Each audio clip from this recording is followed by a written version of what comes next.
मजमे से, स्टेज पे तो सब हैं, मजमे से कोई लगाओ एक नारा, फिर उसके बाद जो है जलसे का अल्लाह अकबर। अरे यार कोई हो तो साथ भी दे दो, थोड़ी जवाब दो। नारे तकबीर, नारे तकबीर, नारे रिसालत।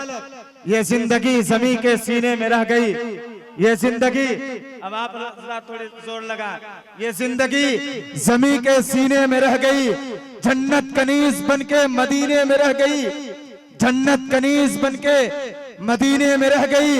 और फूलों का हुस्न हजरत यूसुफ को मिल गया, फूलों का हुस्न हजरत यूसुफ को मिल गया। खुशबू मेरे नबी के पसीने में रह गई, खुशबू मेरे नबी के पसीने में रह गई। नहीं आया समझ में? एक और सुन लीजिए।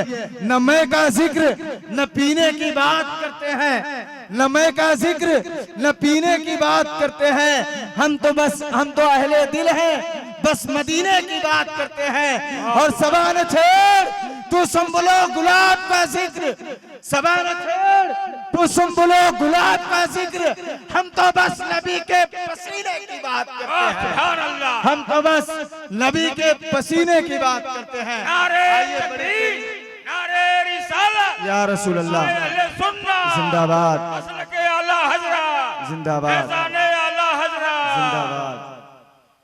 मोहतरम हजरात, आप लोग कम से कम नारे का इस्तेमाल कर लिया कीजिए, थोड़ी सी बेदारी पैदा कीजिए। अभी इलाकाई है, फिर आप लोग गर्म नहीं हुए रहेंगे, बाहरी लोग आएंगे, उनको गरमाने में टाइम लग जाएगा। थोड़ी सी आप लोग माहौल बना लीजिए। आइए मैं बिला ताखिर गुजारिश करूंगा हजरत अल्लामा मौलाना अब्दुल रज़्ज़ाक साहब क़िबला से कि आप तशरीफ लाएं और अपने मत भरी आवाज से हम तमाम सामीन को महसूस फरमाएं। नारे तकबीर, नारे रिसालत, उलमाए अहले सुन्नत, इस्लाह माशरा कॉन्फ्रेंस, नारे तकबीर।